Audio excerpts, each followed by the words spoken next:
വലിച്ചോ നീട്ടി വലിച്ചോ എന്തോ ചെയ്യും ടൈറ്റ് ചെയ്യ് എന്റെ ഉടുപ്പും കൂടെ കയറി നല്ലതായിട്ട് ടൈറ്റ് ചെയ്ത് അങ്ങനെ ഇരിക്കാതെ അണ്ണാ നമ്മള് പടയാളികളാണ്. അപ്പൊ നല്ല രൗദ്രഭാവത്തിൽ നില്ല്. എന്തിനാടാ നമ്മൾ രൗദ്രഭാവത്തിലൊക്കെ നിൽക്കുന്നത്? ഇടയ്ക്ക് നമ്മുടെ പടന്മാരാകുമ്പോഴത്തേനുണ്ടല്ലോ നമ്മൾ വൈഡ് ഷോട്ടിൽ എടുക്കത്തുള്ളൂ. എനിക്ക് സീരിയോറിറ്റി ഇല്ലാത്തതുകൊണ്ടാ ഈ ക്ലോസ് മുഴുവൻ പോകുന്നത് ബാഹുബലിക്കായിരിക്കും. ആയകന് മാത്രമേ പോകുള്ളൂ. ആയന് മാത്രമേ. ഞാൻ എത്രയോ പടത്തിനകത്ത് അഭിനയിച്ചിരിക്കുന്നു. ഒറ്റ ഒരെണ്ണത്തിന് അതുപോലെ എന്നെ കണ്ടിട്ടില്ല ഞാൻ, അറിയോ? ഞാൻ ഭയങ്കര അഭിനയമായിരുന്നു ഇവിടെ കിടന്ന്. ഇതിനകത്ത് അഭിനയിക്കൊന്നും വേണം. നമ്മൾ ഈ പന വളച്ചു വെക്കുന്നു, അവിടുന്ന് കയറ് കണ്ടിച്ച് കളയുന്നു, അവിടുന്ന് ഒറ്റ പോക കോട്ടയ്ക്കകത്തായിരുന്നു ചുത്തത്തോട് ചുറ്റും. അയ്യോ, ബാഹുബലിയുടെ ബുദ്ധി അപാരം തന്നെ കേട്ടാ. ഈ ഡോർ തുറക്കാൻ കുറെ ശ്രമിച്ച് നടന്നില്ല. അതുകൊണ്ട് പുള്ളിക്കാരൻ ടൈറ്റ് ചെയ്ത് പുള്ളി ഇപ്പൊ അവിടെ യുദ്ധം തുടങ്ങി കാണും കേട്ടോ. ഇല്ല ഇല്ല, നമ്മൾ എന്നിട്ട് ഇനി അറിഞ്ഞ് യുദ്ധം ചെയ്യണം. ഒത്തിരി ടൈറ്റ് ചെയ്യില്ലേ, ഒത്തിരി ടൈറ്റ് ചെയ്യണ്ടോ.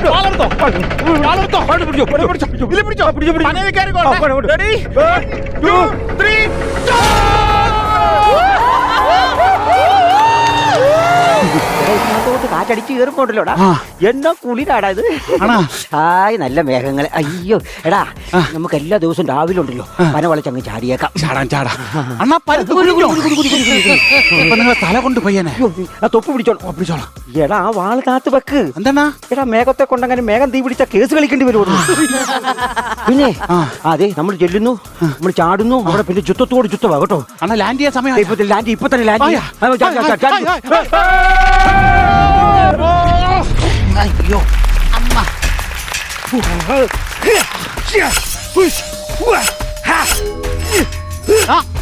നിങ്ങൾക്ക് ഭ്രാന്താണോ? നിങ്ങൾ എന്താണ് ഈ കാണിക്കുന്നത്? ഇവിടെ പടയാളികളൊന്നും ഇല്ലല്ലേ. ആരുടെയാ പടം? രാജമൗലി സാറിന്റെ ആണോ? നമ്മൾ വെട്ടുന്ന ആക്ഷൻ കാണിച്ചാൽ മതി. ബാക്കി പടയാളികളൊക്കെ പുള്ളി ഗ്രാഫിക്സ് കയറ്റിക്കോളും. അതിനോടിച്ച് ഇതാരാ ഗ്രാഫിക്സ് ചെയ്യാൻ പോകുന്നത്? അത് രാജമൗലി സാറല്ലേ?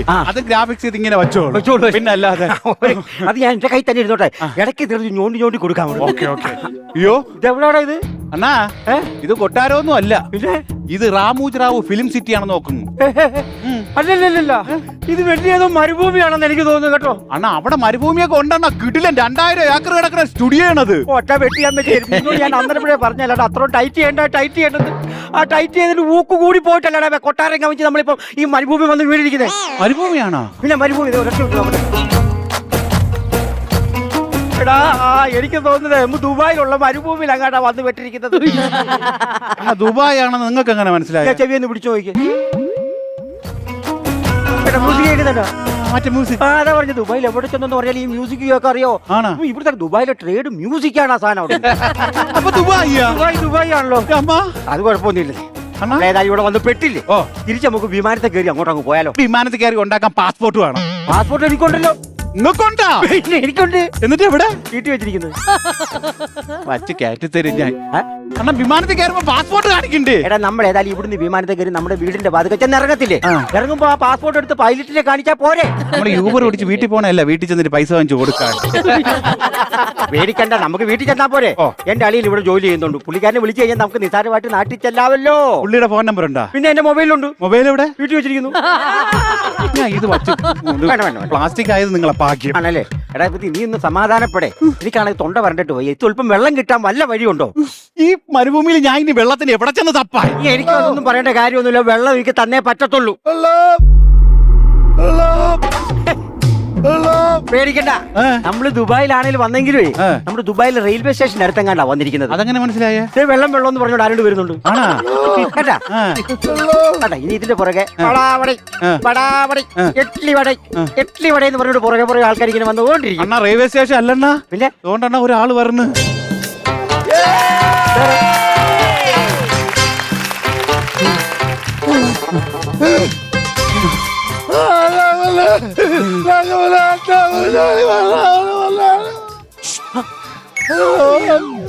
നമ്മൾ ദുബായിൽ എത്തിയ വിവരം കാലകേന്റെ ടീം അറിഞ്ഞു. അവന്റെ ഏതോ പടയാളികളാണ്.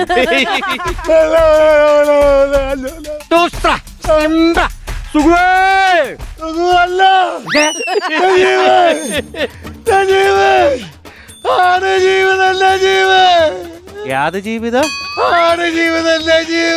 ഒരൊറ്റ അറയിലിറങ്ങി എന്നാണ്ടല്ലോ ഈ ആട് ജീവിതം 100 ദിവസം ഓടുകയും ചെയ്ത് അവന്റെ ഓസ്കാർ അവാർഡിന് വരെ അത് പോയി. ഇപ്പോഴും ഇയാള് നജീബ് നടക്കുകയാണ്. ഇപ്പൊ പറഞ്ഞുതരാം, സത്യം പറടാ. ശിവു ഏത് ശിവു? സംഭവം അതൊരു കഥയാണ്. ആട് നജീബിന്റെ കഥയില്ല. അങ്ങനെ ഞാൻ എന്ത് ചെയ്ത് ഈ സിനിമ ഇറങ്ങുമ്പോ വെറൈറ്റി വേണമല്ലോ. ഞാൻ എന്ത് ചെയ്ത് ഞാൻ ആടിന് പകരം ഒരു 250 താറാവിനെ ഇവിടെ ഇറക്കി. കൊള്ളാം, മരുഭൂമി വളർത്താൻ പറ്റിയ ജീവിയാ താറാവ്. എടോ അത് വെള്ളത്തിൽ കിടക്കുന്ന ജീവിയല്ല, അതിന് ഇവിടെ കൊണ്ട് രണ്ടാടുക്കാനാ. പിന്നാണ് എനിക്ക് സംഭവം മനസ്സിലായത്.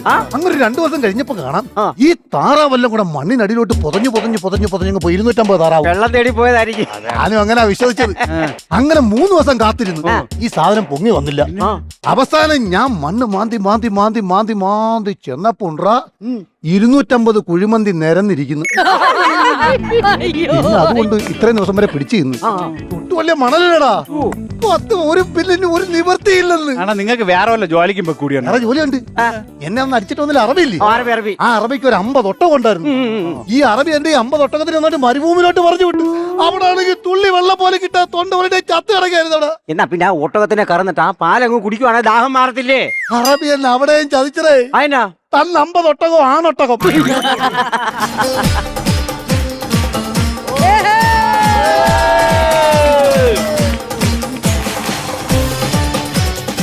അയ്യോ മനുഷ്യന്മാരെ, എത്ര ദിവസം കൂടിയിട്ട് ഞാൻ മനുഷ്യന്മാരെ കാണണെന്നറിയോ? ഞാനിവിടെ വന്ന് വിഷമിച്ച് നിൽക്കായിരുന്നു. വിഷമിച്ച് നിൽക്കുന്നെങ്കിൽ ഒന്ന് ഡാൻസ് കളിക്കണത് കണ്ടാ? അയ്യടാ, ഡാൻസ് കളിക്കണ കണ്ടാന്നാ? നിങ്ങൾ ആ ചെരുപ്പൊന്ന് ഊരിട്ടൊന്ന് നിന്ന് നോക്കിക്കേ.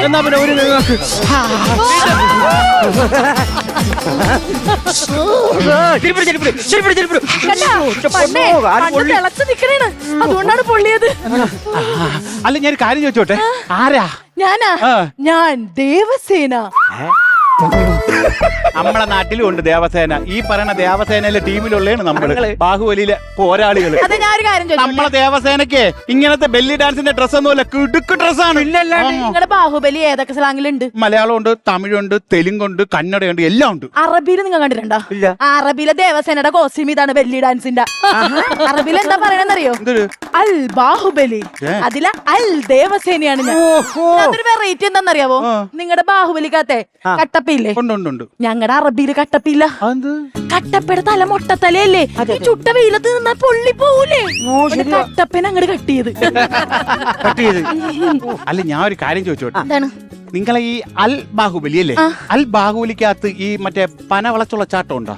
അശു, പന എല്ലായിടത്തും ഉണ്ടല്ലോ, അതുകൊണ്ട് അതിനൊരു മാറ്റവും ഇല്ല. എന്നാ നമ്മളൊരു സത്യം പറയാം, ഞങ്ങൾ അവിടെ മാന്യമായിട്ട് യുദ്ധം ചെയ്തുകൊണ്ട് നിൽക്കുകയായിരുന്നു. അപ്പൊ ഈ പുള്ളി പറഞ്ഞായിരുന്നു ഈ പന വളച്ച് അടിച്ചകത്ത് കയറണമെന്ന്. ഈ വലിച്ച് അടിച്ചപ്പം അല്പം ഊക്ക് കൂടി പോയി, ഇവിടെ ആരവും കവിഞ്ഞ് നേരെ ഇഞ്ഞു പോയി. എന്ത് ചെയ്യും ഇനി എങ്ങനെയെങ്കിലും തിരിച്ച് നാട്ടിലെത്താൻ എന്തെങ്കിലും ഒരു ഐഡിയ? പാസ്പോർട്ടും വിസയൊക്കെ ഉണ്ടോ? പാസ്പോർട്ടും വിസ ഉണ്ടെങ്കിൽ വന്ന് ചോദിക്കൂ. നിങ്ങളിപ്പോ പന വളച്ചല്ലേ ഇങ്ങോട്ട് വന്നത്? ഇവിടെ ഇഷ്ടംമാതിരി പന ഉണ്ടല്ലോ, ഏതെങ്കിലും ഒരെണ്ണം വളച്ച് വീട്ടിലേക്ക് പോ. അങ്ങനെയാണെങ്കിൽ പിന്നെ ഈ പന വളച്ച് അടിച്ച് ചാടുന്നതിനോട് ഞാൻ യോജിക്കുന്നു. ഓക്കെ, അങ്ങനെയാണെങ്കിൽ ഈ പനയുടെ മണ്ടയിൽ ഞാനിരിക്കും. അതെന്നാ മണ്ടയിൽ നിങ്ങൾ ഇരിക്കണത്? എന്റെ കഥയല്ലേ സിനിമയാകാൻ പോണത്, അപ്പൊ നായകൻ ഞാനല്ലേ, അപ്പൊ മുമ്പേ ഞാനിരിക്കണ്ടേ? പുള്ളി ഇരുന്നോട്ടെ, മേളിക്കറി ഇരുന്നോട്ടെ. നീ അങ്ങനെയാണെങ്കിലേ ഈ പുള്ളിയുടെ സിനിമ സിംഗിള ഭാഷയിൽ എടുക്കേണ്ടി വരും. തുമ്പത്തിരുന്ന് കഴിഞ്ഞാൽ എങ്ങനെയാലും ശ്രീലങ്കയിലെ ചെന്ന് വീടുകൾ. ശരി, പന വളച്ചടിക്കാം. ഏത് പന? നമുക്ക്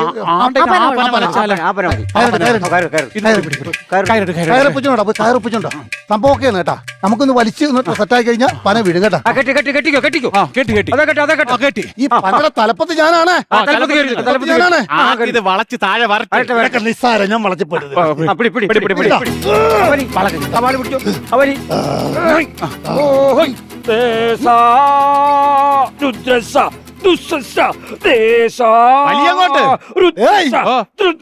അങ്ങനെയല്ല പാടണ്ടേ, അറബിയിൽ വേണം പാടാൻ. നിങ്ങൾ അറബി മലയാളം പാടിക്കൊണ്ടിരിക്കാതാ. ഈ പന വളയുന്നില്ലെന്ന്. അതെന്താണ്? അങ്ങനെ വരാൻ വഴിയില്ലല്ലേ? ഇത് വളയുന്നില്ല, കണ്ട? ശരിയാണ്, വളയണില്ലട്ടാ. ടൈറ്റ് ഉണ്ടല്ലോ, എന്നിട്ടും വളയാത്ത. പിടിച്ച് വലിച്ചാണ് ഒന്നും കൂടെ. വളയുന്നില്ലടാ. നമ്മൾ മറ്റു നിസ്സാരമായിട്ട് വളച്ചല്ലേ ഇങ്ങോട്ട് പോയത്. ഇതിലാടാ വളയാത്തത്. വളയുന്നില്ല സംഭവം. വളയുന്നില്ലല്ലോ. വളയുന്നില്ല. വളയുന്നില്ല. എന്താണ് പ്രശ്നം? എന്താണ്?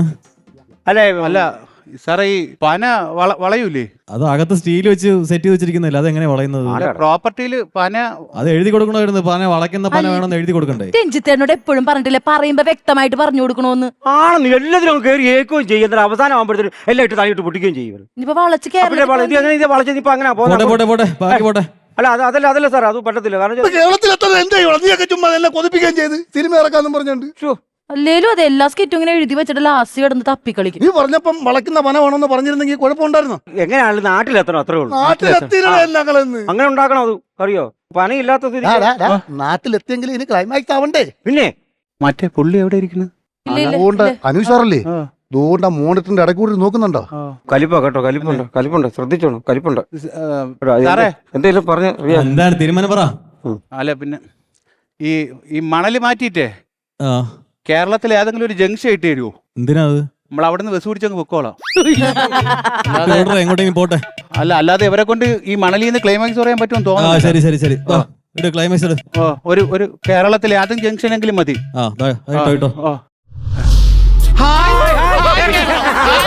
സിറ്റി ലൈറ്റ് ഷോപ്പ്, അമ്പട പച്ചക്കറി കട കണ്ട കേരളത്തിലൊരു ഉണങ്ങിയ മരം ലോജിക് അടിക്കും. ഈ സംഭവം നമ്മളിപ്പോ ജംഗ്ഷനിലെത്തി. നമുക്ക് വീട്ടിൽ പോണെങ്കിൽ വണ്ടിക്കൂലിക്ക് പൈസ ഇല്ല. പൈസക്കൊക്കെ ഇവിടെ നിന്ന് ആകെ വിഷയമാവും. ഇനി തിരിഞ്ഞും പിരിഞ്ഞും നോക്കരുത്. നല്ല ജംഗ്ഷനാണ്. ഇട്ടള വണ്ടി കയറി വീട്ടിലോട്ട് വിട്ടോ.